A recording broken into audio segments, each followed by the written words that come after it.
So as we discussed in the previous lesson, the exact same graph I explained to you in the previous lesson during the revision, that these points, the meaning of these points. What is this point called? Total energy, Yes. What is this point called? kinetic energy. How would we know that this is kinetic energy? At Because zero distance, there is yes, it maximum has it energy. has it has maximum value at zero. Yeah. And this is potential energy. So in the following question, they have asked us to mention out what P, Q, and R stands for. So P stands for the total energy, Q stands for the kinetic energy. Sorry, the Q stands for the potential energy, and R stands for kinetic energy. In the next part, they have asked us to um, so this here, why cannot I locate my pointer?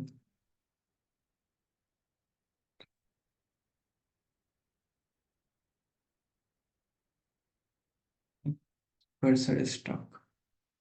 This is total energy.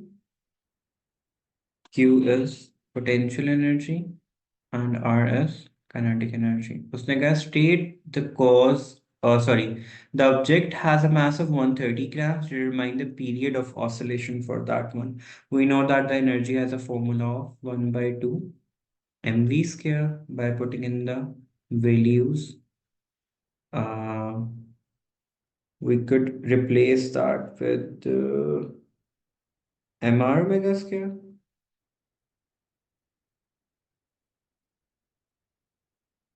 R square omega square. R will get from here the maximum displacement, which is 1.5, उसको divide by 100 कर देंगे तो 0.015 बन जाएगा. Maximum energy की value उसने हमें क्या दी हुई है? वो look it from here, it's 6.4 millijoule of energy.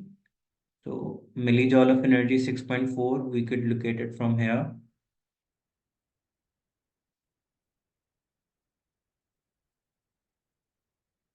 From this point.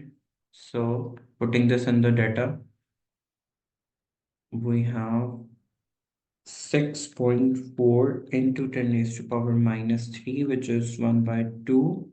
Mass उसने 130 grams दिया हुआ, which would be in kilograms 0.30. Yeah.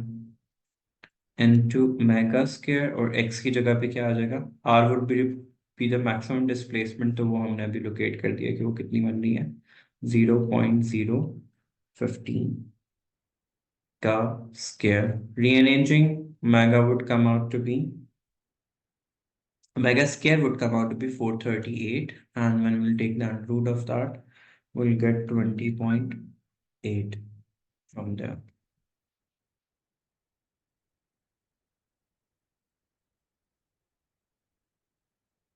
Then state the cause of damping. Damping क्यों होती है at the very beginning? What No, they're causes the asking for damping? period. Sorry? They're asking for a period. Oh, sorry. आगे तो simple ही है. Omega equals to 2 power t. t find out करना है. 2 power 20.8. तो यहाँ से time की value निकल आएगी नहीं मगर वो 0.30 सेकेंड्स. ओके क्या हुआ? कुछ नहीं. अली. जी. देन उसने डैम्पिंग का पूछा हुआ. डैम्पिंग ऑब्वियसली रेसिस्टिव फोर्सेस की वजह से होती है. देन उसने बोला है determine the decrease in the total energy in millijoules of the system by the end of the first 6 complete oscillations. By every oscillation उसने कहा है 8% decrease of energy आएगा, which means remaining energy हमारे पास कितनी रह जाएगी? How much energy will be left?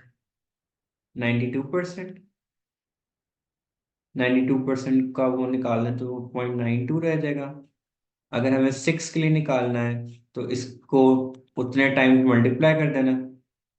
Which means ये 0.92 to the power of 6 बन जाएगा। यहाँ तक क्लियर है? जी। और हमारे पास इनिशियल एनर्जी कितनी थी? 6.4 मिली जॉल्स।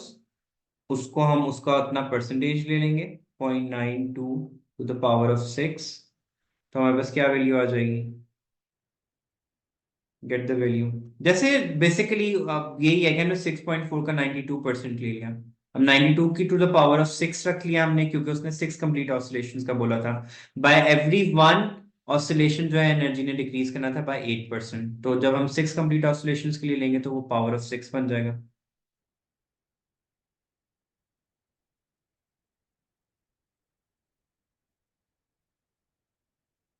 6.4 मिली नहीं हम जूल्स। यानी सॉरी 3.88 times 10 power minus 3.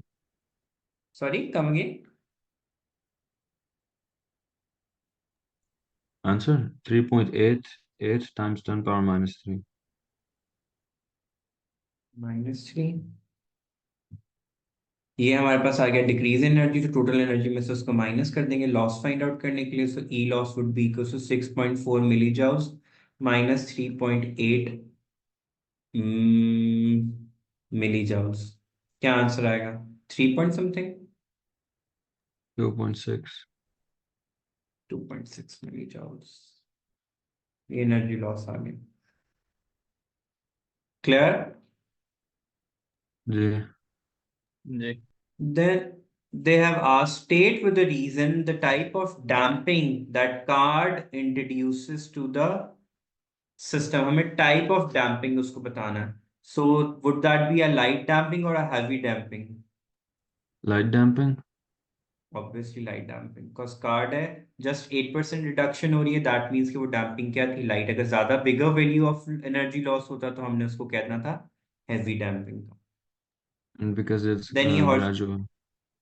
या ये कल हमने इस थ्योरी में डिस्कस किया था वाइल रिवाइजिंग। हमारे पास क्या वैल्यूज बनेंगी?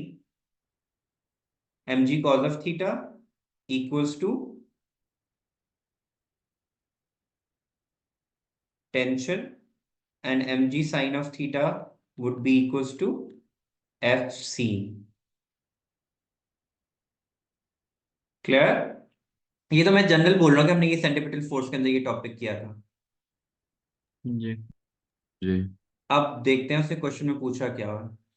Explain with the reference to the force acting on the sphere where the length of the spring in the figure 2.2 is greater than in figure 2.1।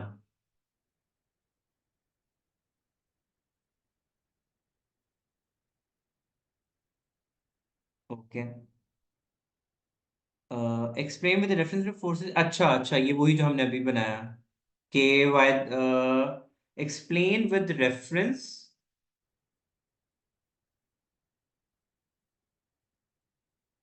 to the forces acting on the sphere why the length of the spring in the figure 2 is greater than figure 2.1। There's more tension. obviously हाँ, because of the more tension। उसका again हम with reference to ये बोल देंगे कि weight जो है it's in the opposite direction of वो horizontal component of weight. So weight of the sphere is now equal to the vertical component of the tension. So greater tension in spring, that will lead to the greater tension in the spring. So when the extension will be greater, tension will also be greater। Sorry, मैंने क्या बोला अभी? Anyhow, हाँ, if the tension is greater, then the extension would be greater। The angle between the linear axis of the spring and the vertical is 27। Show that the radius of the circle is 4.9। ये तो basically हो जाएगा हमारे पास। हमने if you remember कल एक formula भी किया था सिंपल पेंडुलम के केस में, साइन ऑफ थीटा किसके इक्वल होता था?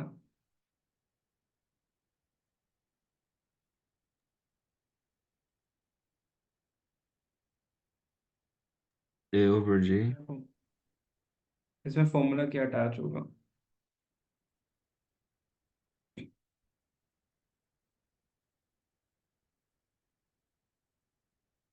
The distance of the sphere to the spring is now 10.8. अच्छा,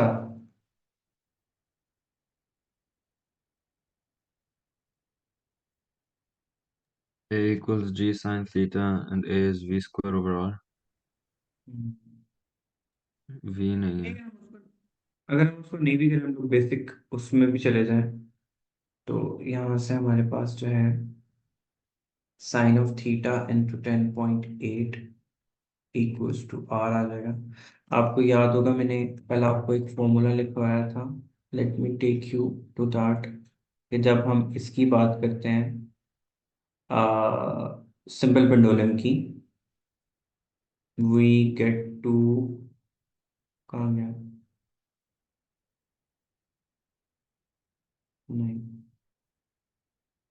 here it is, remember this formula, मैंने कल ही आपको करवाया था, theta equals to G. X over R. ठीक है, एग्जैक्टली वही वही फैक्टर हम यहाँ पे पुट इन करते हैं।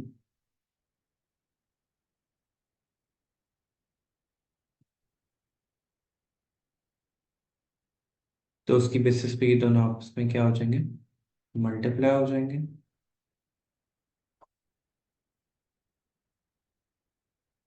दोबारा नीट करके लिख देता हूँ, let me again take you to that formula, ये हम लोगों ने कल ही किया था, just to show you that कि मैंने ये स्मॉलर फॉर्मूलाज यहाँ पे क्यों लगाए थे। यहाँ पे एक्स क्या था, बेसिकली द रेडियस, ठीक है, और ये एल हमारे पास लेंथ उसने में शो की है। सो ये यहाँ से आपस में एक दूसरे के साथ क्या हो जाएगा, मल्टीप्लाई। तो यहाँ से आर किसके इक्वल आ जाएगा, here, let's get back to it. So sine of 27 into 10.8 equals to R. So R would come out to be 4.9 centimeter. Prove ही करना था, hence ये प्रूव हो गया। Tension the spring is 3.2 N, ठीक है। सो कौन सा फॉर्मूला लगाएंगे, वी हैव जस्ट डिस्कस्ड कि t cos of theta equals to M G. यहाँ पे उसने बेसिकली उसकी टेंशन के कंपोनेंट्स को स्प्लिट अप किया हो, ठीक है। mg cos theta is equals to t. उन्होंने यहाँ पे उसको विद रिस्पेक्ट टू टेंशन के उसने कहा है कि उसको स्प्लिट अप कर दो, उसके टेंशन को उसके कंपोनेंट्स में स्प्लिट कर दो इंस्टेड ऑफ दैट।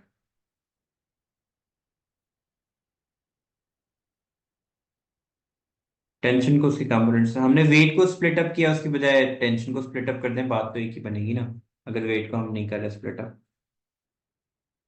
सोचते हैं हमें टेंशन फाइंड आउट करने को बोली है, तो T इक्वल्स टू एम की वैल्यू कितनी थी हमारे पास, 130। What was the value of M given, 0.29 kilograms, 0.29 into 9.8 divided by tension, जो हमने प्रीवियस में, सॉरी, हमें टेंशन कैलकुलेट करनी है, कॉज ऑफ हमारे पास क्या आ जाएगा 27, 0.29 into 28 into 9.8 divided by cos 27 will give us 3.2, NCB prove हो गया। अच्छा, एक चीज को ना यहाँ पे वो मिक्सअप, सॉरी, कंफ्यूज होने की जरूरत नहीं है, अगर हमने अगर m g cos of theta equals to tension किया है, तो the same goes for tension के T cos of theta equals to M g, अगर हम उसको उसके कंपोनेंट्स में स्प्लिट करें एंड वेट को कांस्टेंट रख लें, ठीक है, मीनिंग उसका सेम ही रह रहा है यहाँ पे।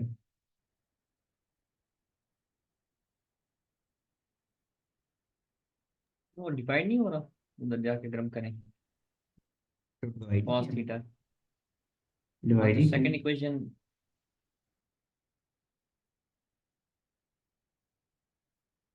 नहीं नहीं, मैं आपसे ये नहीं बोल रहा, मैं आपसे बोल रहा हूँ कि अगर हम वेट का कॉस्ट का कंपोनेंट ले रहे हैं उस पर्टिकुलर वे में, तो अगर हम टेंशन को उसके कंपोनेंट से स्प्लिट करते हैं और वेट के साथ देखते हैं, तो भी तो उसका टी कॉज ऑफ थीटा उसके वेट के इक्वल आता है ना।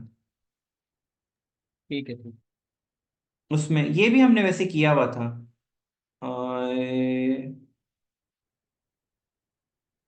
T cos of theta equals to, वो हमने आई गेस टेंशन वाले क्वेश्चन के अंदर किया था, if we recall. Frictional forces में कहीं ना कहीं हमने किया था, यहाँ कहीं पे वो था, ये देखो, ये एग्जैक्ट वही क्वेश्चन है। ठीक है, T sine of theta, T cos of theta, weight को हमने यहाँ पे टेंशन को स्प्लिट अप कर दिया उसके कंपोनेंट्स के अंदर, ये एग्जैक्ट वही क्वेश्चन वहां पे आया जो मैंने आपको टॉपिक एक्सप्लेन किया था। Okay, okay. ठीक है। सो आराम once again you will get the point कि मैंने ये सब चीजें रिपीट किस लिए करवाई थी, सो दैट अब हम क्वेश्चंस को क्विकली अटेम्प्ट कर सकें without getting into something, into any hassle or anything like that. Third part में से बोले spring obeys Hooke's law, calculate the spring constant in newtons per centimeter उसके अंदर। So we know that कि F equals to kx होता है, अगर हम F की जगह पे टेंशन लगा दें तो वो तो kx के बराबर हो जाएगा। हमें टेंशन को देखना पड़ेगा पहले in terms of resultant force हमें चाहिए ना। सो अगर टेंशन हमारे पास 3.8 निकली है और वेट हमारे पास जो है 0.29 इंटू 9.8, इन दोनों को माइनस करेंगे तो रिजल्टेंट फोर्स निकलेगी। इन दोनों को माइनस करो, क्या वैल्यू बन रही है?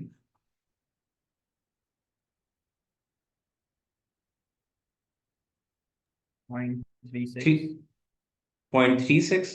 तो 0.36 डिवाइडेड बाय एक्स की वैल्यू हमने प्रीवियसली कैलकुलेट की है, विच इज उसने 10.8 दी हुई है। एक्सटेंशन फाइंड आउट करनी है ना हमने, तो उसने यहाँ पे 10.8 दिया हुआ है एक्सटेंडेड लेंथ, और ओरिजिनल लेंथ उसने कितनी दी हुई है? 8.5। तो इन दोनों को माइनस कर देंगे तो एक्सटेंशन आ जाएगी। 10.8 माइनस 8.5 करें जल्दी से, क्या वैल्यू आ रही है? 2.3। 2.3। तो यहाँ से k की वैल्यू आ जाएगी 0.3 divide by 2.3 equals to 0.15 newtons पर सेंटीमीटर। अपने एंड पे भी चेक कर लें, यही आंसर आ रहा है कि नहीं आ रहा? 0.15। जी। नेक्स्ट पार्ट के अंदर उसने हमसे पूछा हुआ है कि हमें calculate the frequency of the oscillation.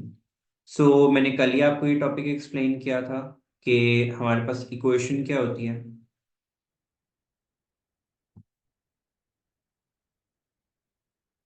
इसका सी पार्ट भी W रहता है, सॉरी, equals 2 pi f पर use इसका करो। सी पार्ट रहता है प्रीवियस क्वेश्चन का। Use the information in B to determine the centripetal acceleration. Centripetal acceleration का फॉर्मूला वही हमने अभी डिस्कस कर लिया। कौन सा कंपोनेंट टी का आना था उसके अक्रॉस?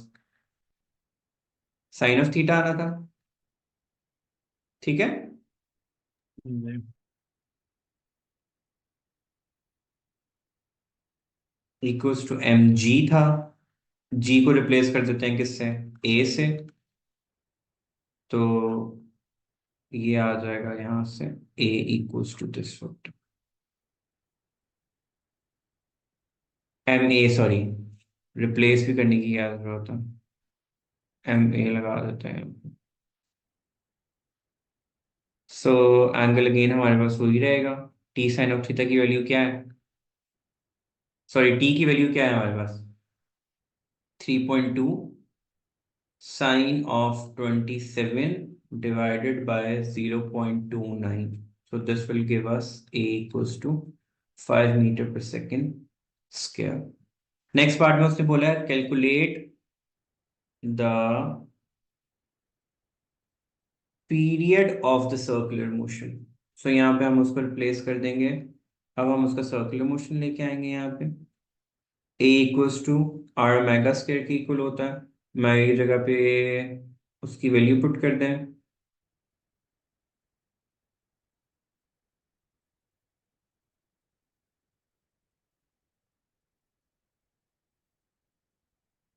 कैलकुलेट द पीरियड उसने कैलकुलेट करने को बोला हुआ ना।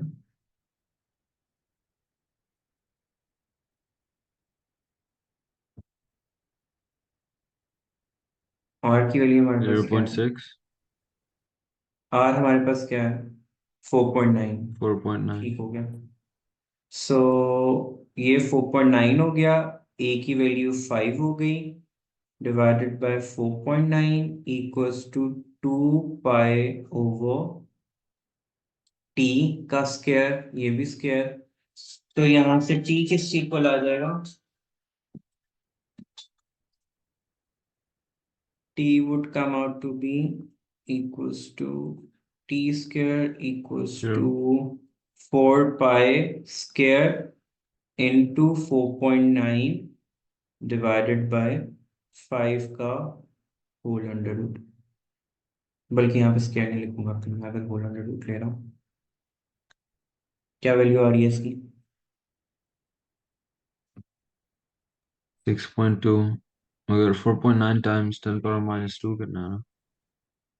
हाँ centimetre, I leave the details Okay. To you guys, 0.62. 0.62 seconds. Okay, next question is,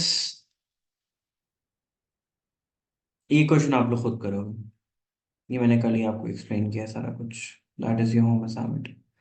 Small wooden block of mass m floats in water.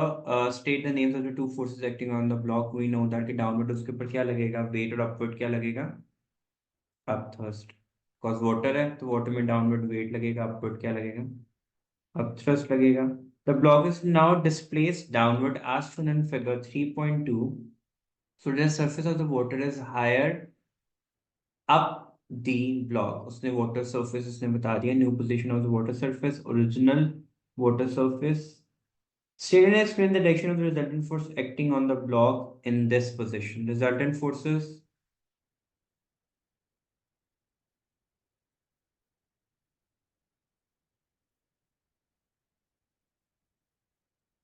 हाँ जी, what would be the resultant forces on that? अगर sink हुआ है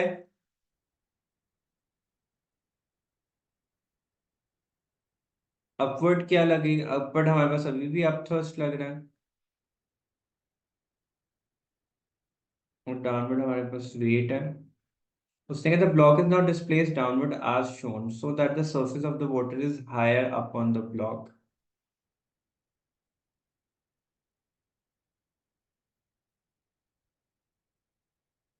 State and explain the direction of the resultant force acting on it.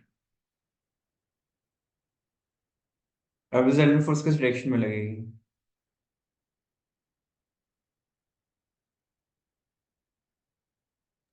Upward, why, explain भी करना है हमें. because it's still above the water. Yes, cause अगर वो completely submerged हो जाता हमारे पास, ठीक है, उसने, हाँ, there is still a little bit of a portion left. Ali, what would you say to that? What do you have in यहाँ mind? पर ऊपर जी होगी, Why is that? कि नाउ इट्स मोर, अब ज्यादा ऊपर आ गया वो.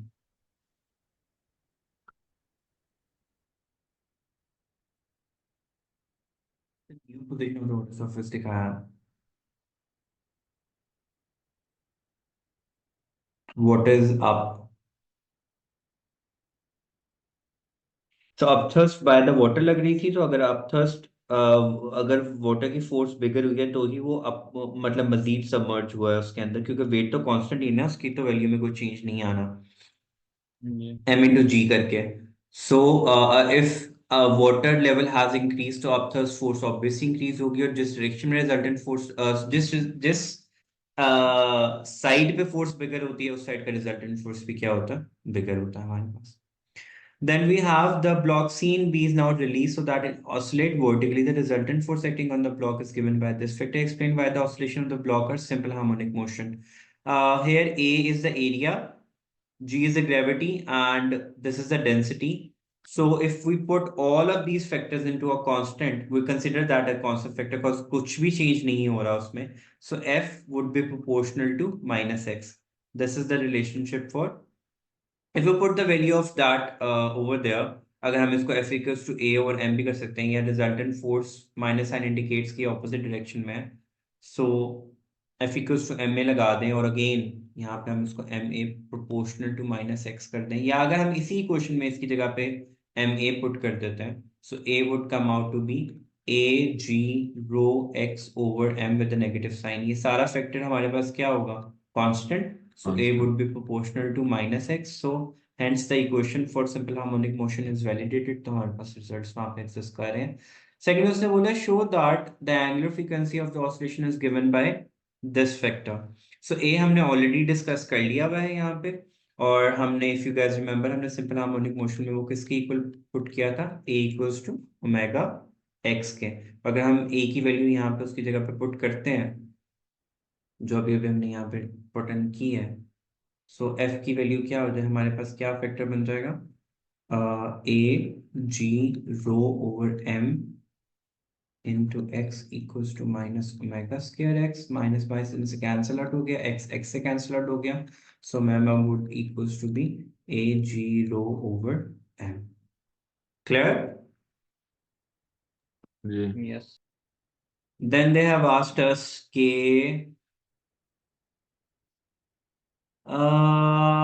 the block D is now displaced.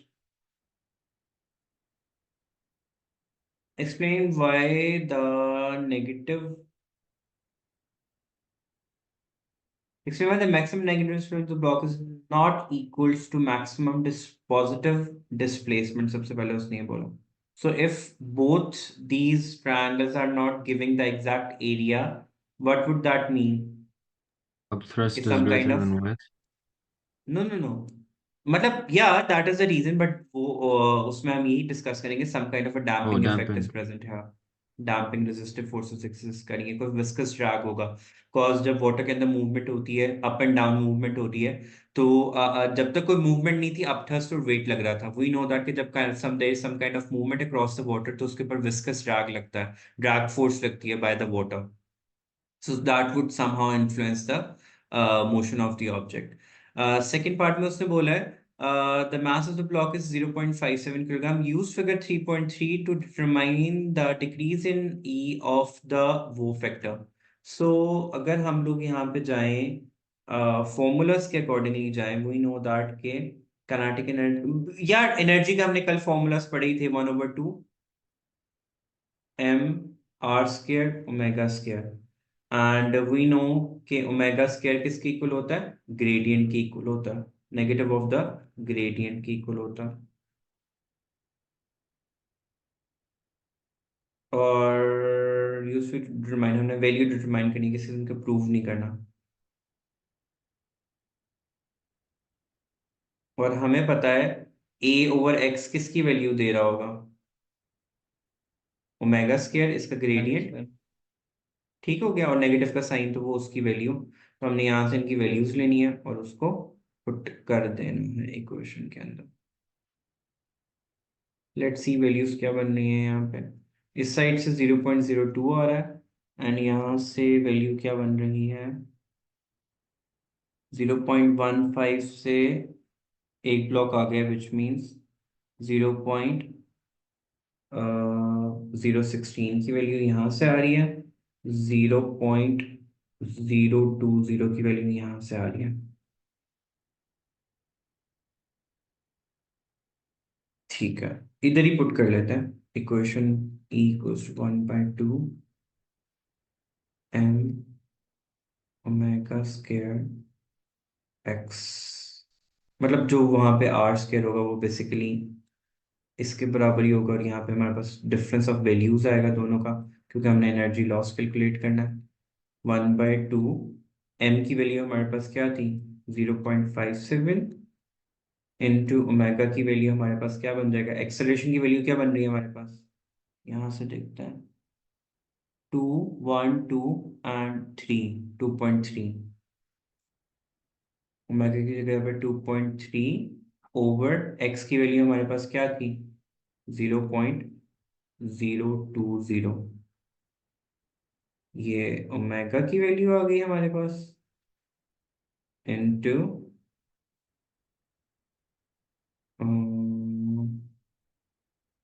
हम यहाँ पे स्केयर इसलिए नहीं रहे क्योंकि हमने यहाँ पे भी ये डिस्कस किया कि omega square equals a over x के इक्वल है।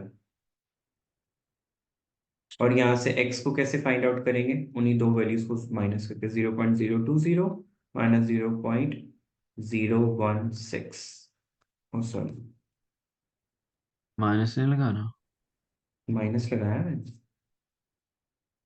No, for omega. कितना? ओमेगा।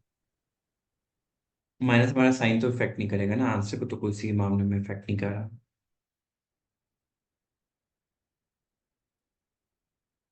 एंड वैसे भी ये हमारे पास ये नेगेटिव ग्रेडियंट को शो कर रहा है, ये फैक्टर तो वैसे से कैंसिल आउट हो जाएगा।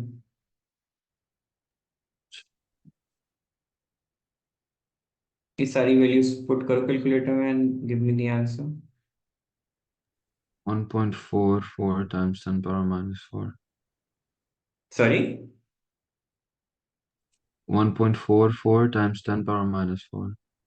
0.5 multiplied by 0.57 multiplied by 2.3 over 0.20 into 0.02 square minus 0.016 square. Oh, एक minute.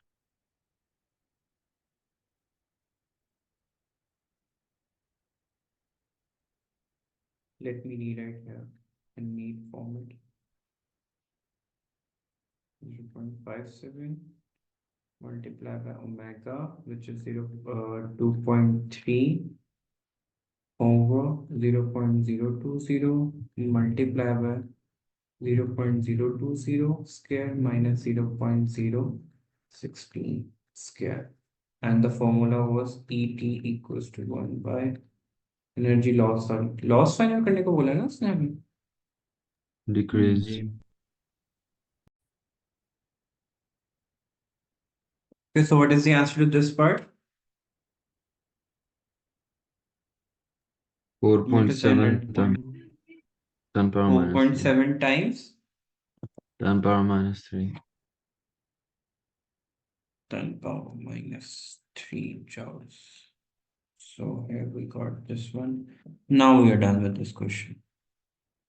In the next question, again, the simple pendulum thing, we have the graph here. State how figure 4.2 shows that the motion of simple pendulum is simple harmonic motion. So we could clearly see that acceleration is proportional to displacement with a negative gradient. So this indicates that it's a simple harmonic motion. So it's use figure 4.2 to determine the angular frequency of the oscillation. So we have just did the question that A over X is equals to omega square. Okay. So keeping that in view, A की value क्या बन रही है 0.4 and ये क्या बन रही है 0.05 मीटर्स। यूनिट्स वही है, हमें किसी कुछ भी डिवाइड करने की जरूरत नहीं है। So omega equals to 0.4 over 0.050. So the answer would be 2.8 radians per second. Then उससे बोला हुआ है the angular frequency is related to the length L. ये do you guys remember हमने कल ये फॉर्मूला किया था। Yeah. जी। L यहाँ पे लेंथ को शो कर रहा है कि उसने कांस्टेंट बोल दिया हुआ है। Use in figure to determine K with your answer. L की वैल्यू उसने हमें दी हुई है। Do we have the value of L? Yeah. हाँ, ये 1.24. दी हुई है 1.24। सो यहाँ से ओमेगा किसके इक्वल आ जाएगा, sorry, omega square into L equals to K. Omega की वैल्यू थी 2.8 टाइम स्क्वायर टाइम्स 1.24।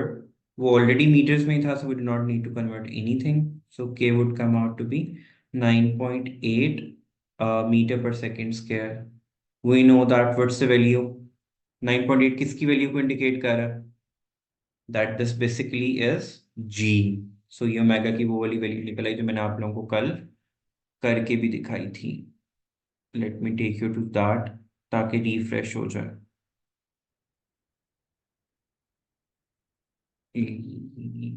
कहाँ गया हो, हाँ ये रहा, omega equals to G over L।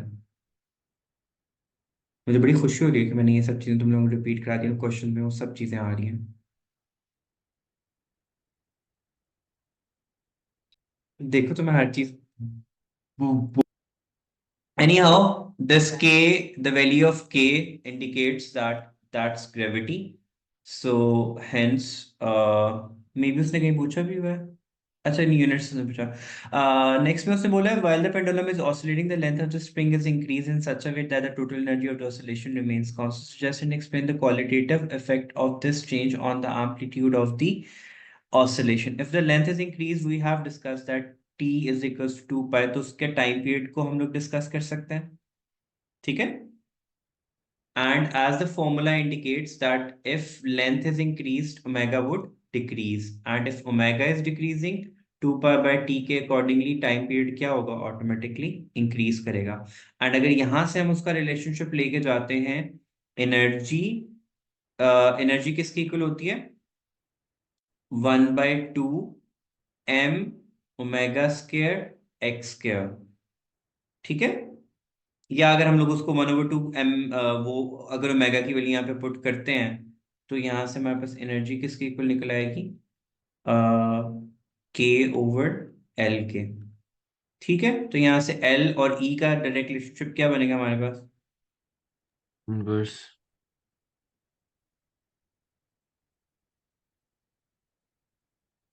L अगर हमारे पास इंक्रीज हो रहा है तो एनर्जी लॉस हमारे पास क्या हो जाएगा, कम, उसकी वजह से एम्पलीट्यूड क्या हो जाएगा, एम्पलीट्यूड ऑफ द ऑसिलेशन क्या होगी हमारे पास, इंक्रीज करेगी, ठीक है।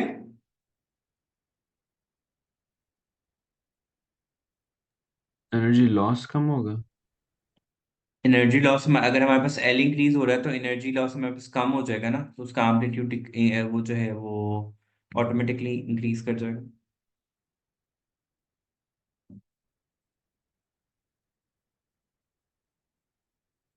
ठीक है। हाँ ठीक है।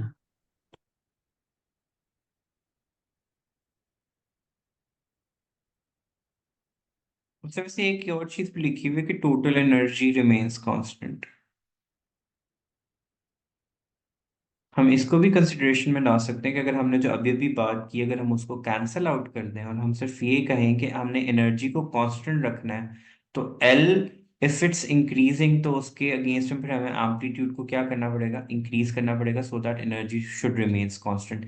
जैसे वो सर्टेन टाइम्स थर्मल के अंदर हमें क्वेश्चंस नहीं आते कि अगर हमें प्रेशर को कांस्टेंट रखना है तो पिस्टन को हम क्या करेंगे, तो हम कहेंगे पिस्टन को हम मूव कर देते हैं सो दैट जो एक्सेस प्रेशर है वो आउट हो जाए और total pressure of the system should remains constant. तो यहाँ पे भी अगर हमें एनर्जी को कांस्टेंट रखना है और एल इंक्रीज करा है तो उसके लिए हमें एम्पलीट्यूड को क्या करना पड़ेगा, उसको भी इंक्रीज करना पड़ेगा, सो दैट द उससे क्या होगा, एल के एम्पलीट्यूड के इंक्रीज करने से हमारे पास डैम्पिंग आएगी, डैम्पिंग की वजह से हमारे पास वो रेजिस्टिव फैक्टर्स आएंगे, तो ओवरऑल एल के इंक्रीज करने से जो भी इम्पैक्ट आएगा वो बैलेंस आउट हो जाएगा, उससे एनर्जी क्या रहेगी, कांस्टेंट रहेगी।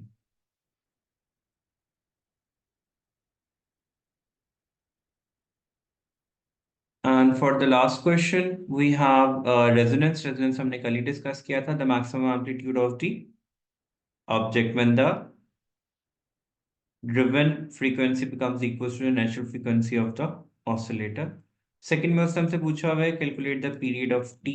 Let's just look into the equation. हमने कल ही बात की थी कि x equals to x not sine of omega t के इक्वल होता है। अगर मैं इसको पूरा ओपन अप करके लिख दूं तो ये 2 π f t के इक्वल होता है हमारे पास। सो अगर हम इसको उसके साथ कंपेयर करें तो ओमेगा की वैल्यू क्या बनेगी, 5 π, ठीक है। और मैक्सिमम डिस्प्लेसमेंट की वैल्यू क्या बनेगी, 0.25।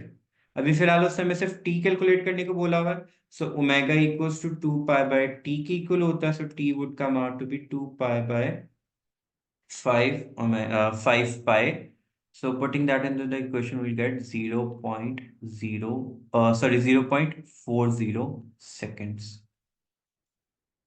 नेक्स्ट पार्ट में से on figure label both the axes with the correct scale, ये इसके ऊपर हम लोग अभी आते हैं, इसको हमने कैसे वो करना है।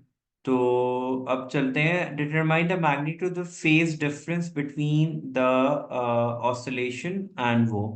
सो फेज हमने एक्चुअल जब लेक्चर हमने पढ़ा था वो किसके बराबर होता है, मेगा टी के इक्वल होता है। ओमेगा की जगह पे हम लोगों ने उसकी वैल्यू पुट कर देनी है which is 2 pi bye T into time difference. ये हमारे पास, अगर आप लोगों को याद, हमने फेज में एक फॉर्मूला किया था 2 pi by time difference over time period of the क्या कहते थे, रेफरेंस वेव। एएस में पढ़ा था हमने। अली आपको याद है? रेफरेंस जो आगे लीड कर दी होती है। जो हमने फेज, हाँ फेज लैग और फेज लीड पढ़ा था, उसमें हमने ये फॉर्मूला पढ़ा था जी जी 2 pi by time difference divided by time period. जी। लेकिन अभी हमें यहाँ पे पहले उसको लेबल करना पड़ेगा। Let's label that first. हमारे पास टाइम पीरियड टोटल कितना निकला है, 0.40, विच मीन्स ये वैल्यू 0 होगी, ये 0.20 होगा, ये 0.4 होगा। नेक्स्ट पीरियड उसके अंदर क्या बनेगा, 0.6, ये क्या बनेगा 0.8, ये पॉइंट क्या बनेगा 0. ये सॉरी 1 बन जाएगा, एंड ये क्या बन जाएगा 1.4। नहीं नहीं, 0.8, 1 एंड 1.2। यहाँ से टाइम आ गया हमारे पास। डिस्प्लेसमेंट हमारे पास उसने ये दी हुई है। इफ ये 0.25 हो जाएगी, ये 0.50 हो जाएगी, ये 0.75 एंड ये 1। सिमिलरली यहाँ पे भी वही वैल्यूज हो जाएंगी, टफ 25, 50, 75, 0.25 1। ये एम्पलीट्यूड सब, नहीं है? सॉरी। 0.25 is amplitude, right? हाँ तो हमने वही रखा है उसका। वेव को देखो ना, वेव का हाँ एम्पलीट्यूड ही हाँ, रखा है, ओके ओके। वही रखा है हमने, डिस्प्लेसमेंट तो उसके हिसाब से। सो अब हमने टाइम डिफरेंस ले लेना है इन दोनों का, दैट इज यहां से लेके ये टाइम डिफरेंस ले लेना है।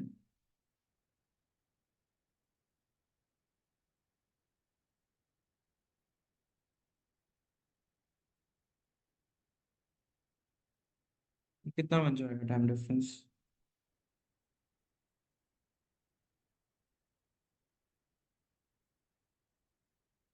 पहले टाइम पीरियड तो हमारे पास फॉर्मूला के अकॉर्डिंगली क्या पुट हो जाएगा, यहीं पे लगा लेते हैं।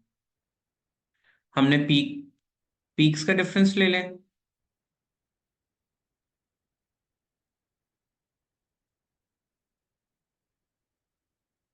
या इस पॉइंट वाले का फोर आ रहा है। डिफरेंस ले लो। हैं? 0.4 टाइम डिफरेंस। देखो तो टाइम पीरियड तो 0.4 बनेगा, हमने time difference between the two waves देखना है क्या बन रहा है। 0.4 आ रहा है।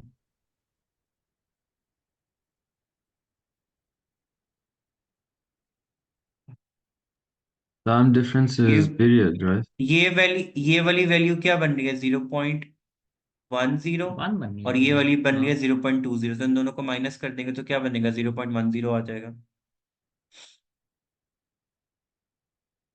ठीक है। अच्छा हाँ, ठीक है ठीक है। तो बस पुट कर देते हैं फॉर्मूला में, 2 pi into 0.10 divided by time period क्या बना था 0.40। पुट करेंगे और आंसर निकाल लेंगे, दैट वुड बी 1.6। ये हमने यहाँ का ले लिया था, और अगर हम अब पीक का डिफरेंस लें तो क्या वैल्यू बनेगी, 10 टू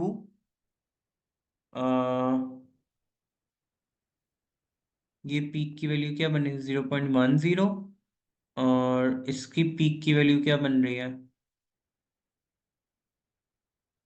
यहाँ से इसकी पहली पीक और ये वाली वैल्यू।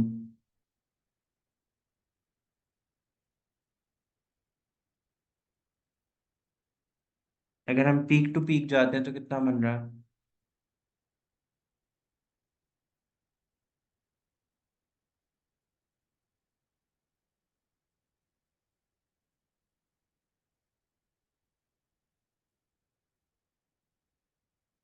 इसको रेस करते हैं।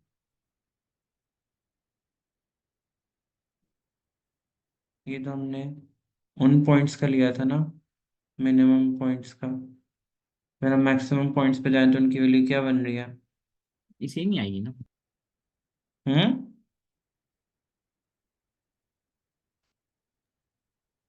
फिर ये दो पीक ले लें, फर्स्ट वाली।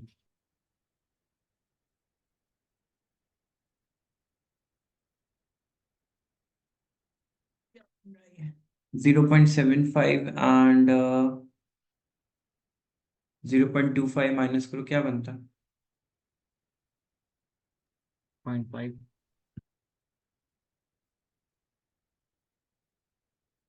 0.50। सॉरी, हमने टाइम्स देखने हैं ना।